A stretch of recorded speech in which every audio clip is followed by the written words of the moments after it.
And England manager Gareth Southgate says now is not the time to make a decision on his future. England losing by 2-1 against Spain last night. talkSPORT's voice of live football, Adrian Durham, was in Berlin for the game and said it's not just the England manager whose future's in doubt. Manager's future will be the subject of questions. Some players as well. Kyle Walker possibly. You've got to look at, he was persuaded to stay with the England camp after the last World Cup by Gareth Southgate. And you wonder if there is a future there. Harry Kane with his injuries as well. Is he going to be the regular number 9? Is it going to be a different captain if he's not the regular number 9 as well? Interesting, a lot of conversation revolving around Harry Kane. He wasn't the only underperformer, by the way. Rocker from Catterick Garrison's text and said, "Morning guys, great show on a sad day. Southgate couldn't make the big decisions when it was needed. Kane shouldn't have started. We could all see that. Big decisions," he said. Alf Ramsey not playing Jimmy Greaves, Fergie dropping Jim Leighton for Les Sealey. They had the bottle to make big decisions, and they were winners. That's an interesting point, isn't it? When you paid the big bucks to make the big decisions. Yeah, I mean, I still think 95% of managers before that game, even though Harry hadn't played well, would have started him. Yeah, I'm pretty sure of that. He changed him at 60 minutes, so other than half time, is probably the time to do it. But I think there was a lot more issues other than Harry Kane going on. Yeah. What were the other issues that you saw? Well, this thing with Declan Rice sitting far too deep for me. The whole tournament, he's been far too deep, particularly when we're at level or in the lead. He just detaches himself. And I was a central midfield player, and if you're one short in there, you can't get near anyone. And Manu yesterday, bless him, what is he, Manu? 19? 19, yeah. 19. He was just running around. He didn't know where he was. He was detached from everybody. I felt so sorry for him.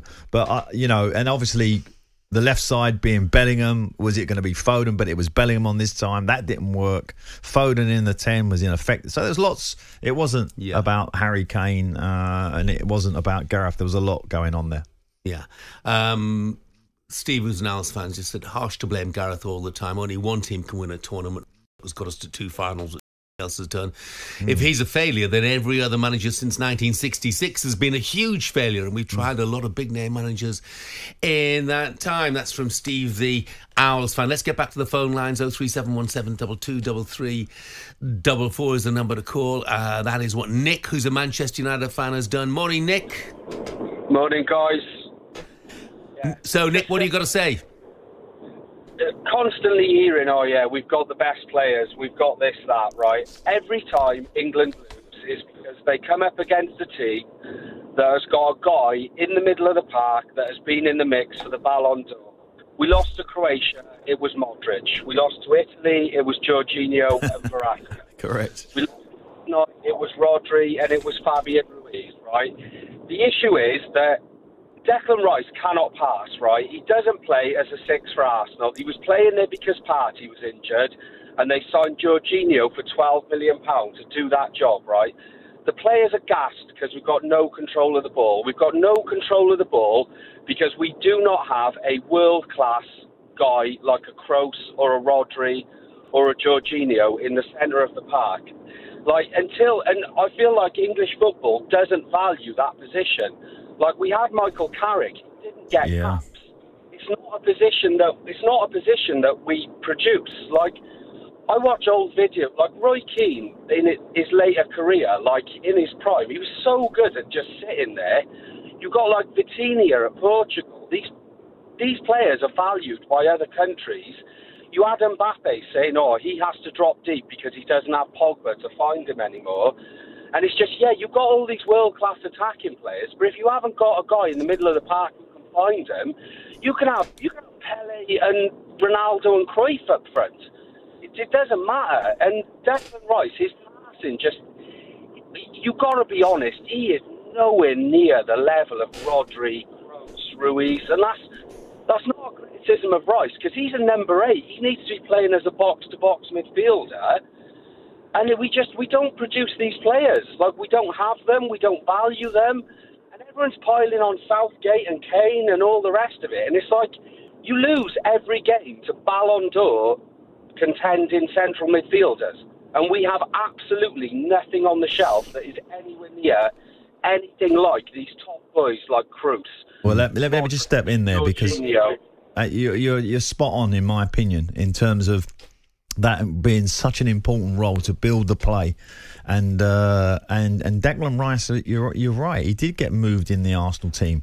And I think probably Arteta moved him because he has this tendency to sit too deep. I don't think it's his lack of technical ability, because I think he's technically a good player, and I think you're right.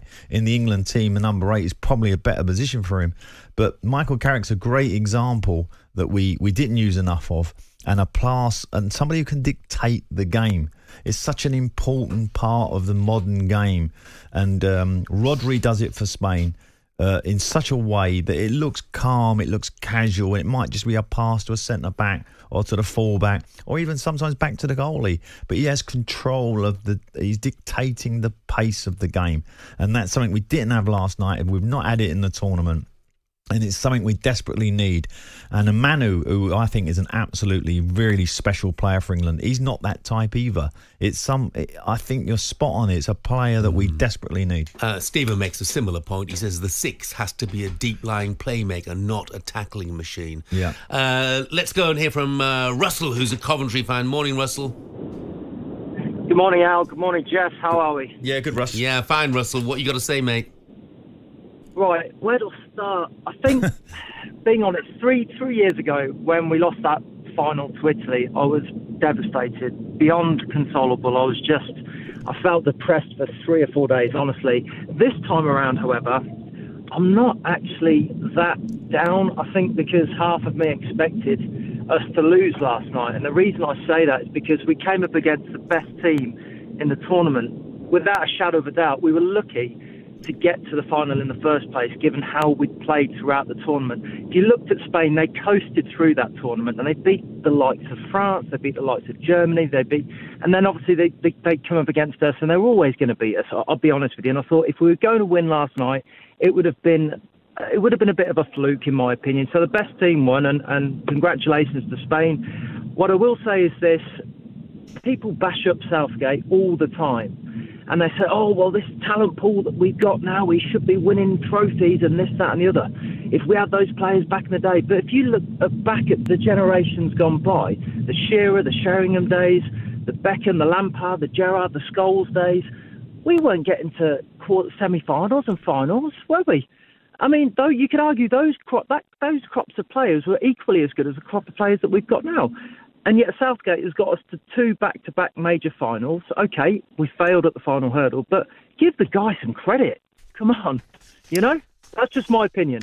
I think that what people look at, though, Russell, is the fact that we played Serbia, Denmark, Slovenia, Slovakia, Switzerland and the Netherlands to get there. You know, we had such a glorious opportunity with that run to the final. But look, thank you very much indeed for your call. Russell's not too downhearted. I think Sean, the Aston Villa fan, is. He said, I've just got home from Berlin, gutted, too many players below par in the whole tournament. Yeah. Of the main starters, Walker, Stones, Trippier, Shaw, Rice, Foden, Bellingham were all below their best, and Kane was dreadful. He said, we need a manager to get the best out of these players. Time for a change.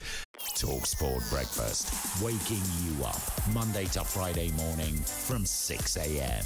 on AM, on DAB, via the talkSPORT app and on your smart speaker. talkSPORT.